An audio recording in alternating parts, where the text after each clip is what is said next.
देवेंद्रजी नेहमी सांगतात की नॅरेटिव्ह तुम्ही सेट करता. ते कधी कधी म्हणतात माझ्याकडे बरंच काय आहे पण नंतर कधी बोलेन, योग्य वेळेला बोलेन. देवेंद्रजी, माझा तुम्हाला दुसरा प्रश्न आहे. महापरीक्षा पोर्टल 2018-20ला फेल्युअर ठरलं तेव्हा सरकार कोणाचं होतं? मुंबई पोलीस पेपर फुटी 2022ला झाली. तलाठी पेपर फुटी 2023ला झाली. महानिर्मिती पेपर फुटी 2023ला झाली. वन विभाग पेपर फुटी 2023ला झाली. मृदसंधारण विभाग पेपर फुटी 2023ला झाली. नगर परिषद आणि झेडपी पदांची पेपर फुटी 2023ला झाली.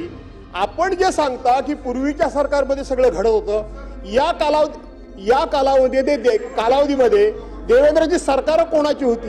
ही आपलीच होती.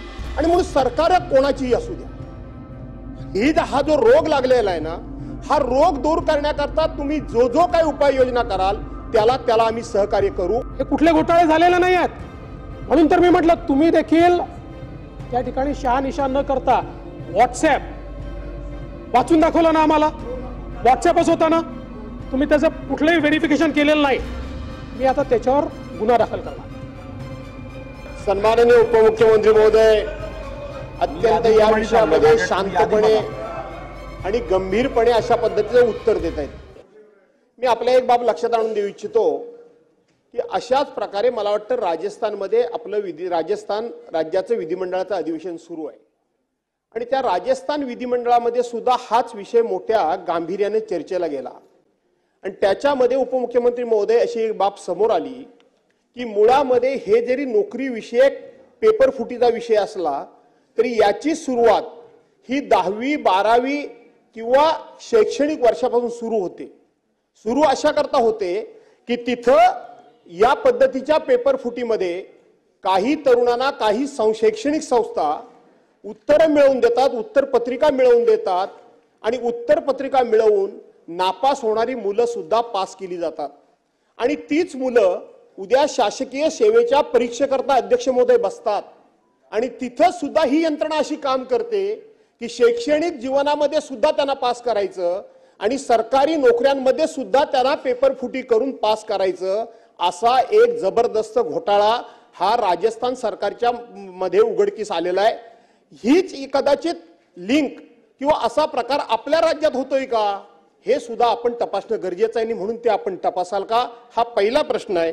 आणि आता माझा प्रश्न शांतपणे ऐकून घ्या.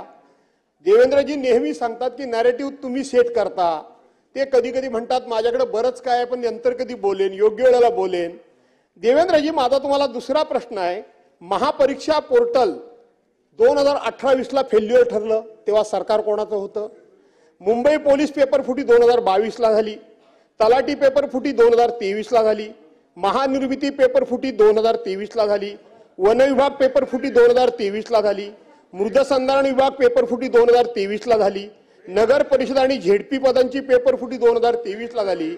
आपण जे सांगता की पूर्वीच्या सरकारमध्ये सगळं घडत होतं, या कालावधीमध्ये देवेंद्रजी सरकार कोणाची होती? ही आपलीच होती. आणि म्हणून सरकार कोणाचीही असू द्या, हा जो रोग लागलेला आहे ना, हा रोग दूर करण्याकरता तुम्ही जो काही उपाययोजना कराल त्याला आम्ही सहकार्य करू. कारण अनेकांच्या भविष्यावर याच्यामुळे वरवंटा फुटतोय. त्यामुळे राजस्थानमध्ये जी गोष्ट उघडकीस आली तशाच पद्धतीनं आपल्याकडे सुद्धा काही यंत्रणा चालू आहेत का याचा तपास घेऊन काही तरुणांचं भवितव्य घडवण्याच्या दृष्टीनं एक सरकार म्हणून, एक कर्तव्यदक्ष मंत्री म्हणून आपण या संदर्भामध्ये कठोर पावलं उचलाल का? कायदा तर येईलच, पण कायद्यानं हा प्रश्न सुटणार कसा नाही हे सुद्धा राजस्थानमध्ये विस्तारानं सांगितलेलं आहे. अशा 3 गोष्टीचा आपण अभ्यास कराल का? असे 3 माझे अत्यंत पॉइंटेड प्रश्न आहेत. भास्करराव, मी जे फेक नरेटिव्ह सांगितलं तोच तुम्ही मांडला.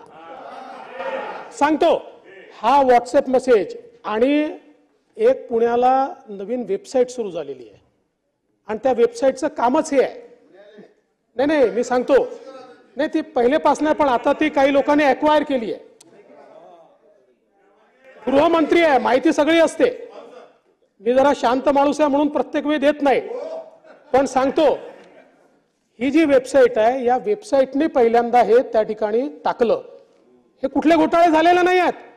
म्हणून तर मी म्हटलं तुम्ही देखील त्या ठिकाणी शहानिशा न करता व्हॉट्सॲप वाचून दाखवलं ना आम्हाला. व्हॉट्सॲपच होता ना, तुम्ही त्याचं कुठलंही व्हेरिफिकेशन केलेलं नाही, मी आता त्याच्यावर गुन्हा दाखल करणार आहे. तुमच्यावर नाही, तुमच्यावर नाही. तुम्हाला तो अधिकार आहे. ज्यांनी हा फेक नरेटिव्ह तयार केला त्याच्यावर मी गुन्हा दाखल करणार आहे. कारण सांगतो, हाच प्रयत्न आहे. या महाराष्ट्रामध्ये काही लोक हा प्रयत्न करतायत की मुलांमध्ये अनरेस्ट कसा उभा करता येईल. बघा, हे चांगलं नाही आहे, आपल्या समाजाकरता चांगलं नाही आहे. चूक असेल तर चूक म्हटलंच पाहिजे.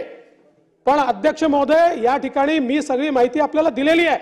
1 लाख लोकांना 1 लाख नोकऱ्या केवळ 2 वर्षाच्या कालावधीमध्ये ट्रान्सपरंट पद्धतीने देणारं हे सरकार आहे. तथापि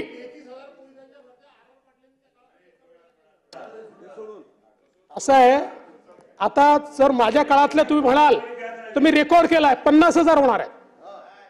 पण आबा मोठेच होते आणि त्यांनी जे केलं तर चांगलंच केलं.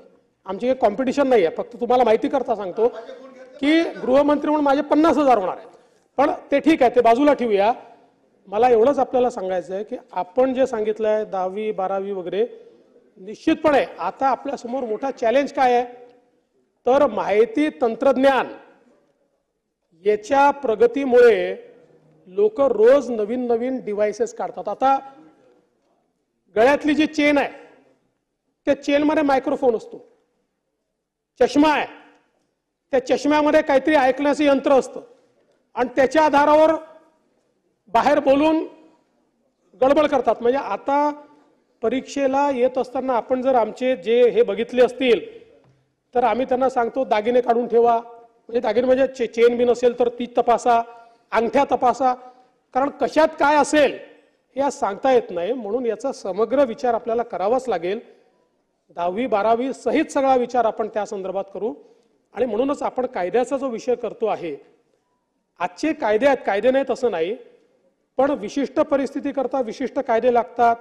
आताच्या कायद्यांमध्ये आपल्याला मग कधी 420 लावावा लागतो, कधी अजून दुसरा करावा लागतो, कधी संगनमत दाखवावं लागतं. त्याच्याऐवजी पेपर, आणि आता युनिव्हर्सिटीच्या संदर्भातला एक कायदा आहेच, 1982चा आहे तो, पण एक समग्र कायदा स्पर्धा परीक्षांच्या संदर्भातला हा तयार करणं हे गरजेचं आहे. केंद्र सरकारने तो केला आहे, राज्य सरकारही तो कायदा करेल.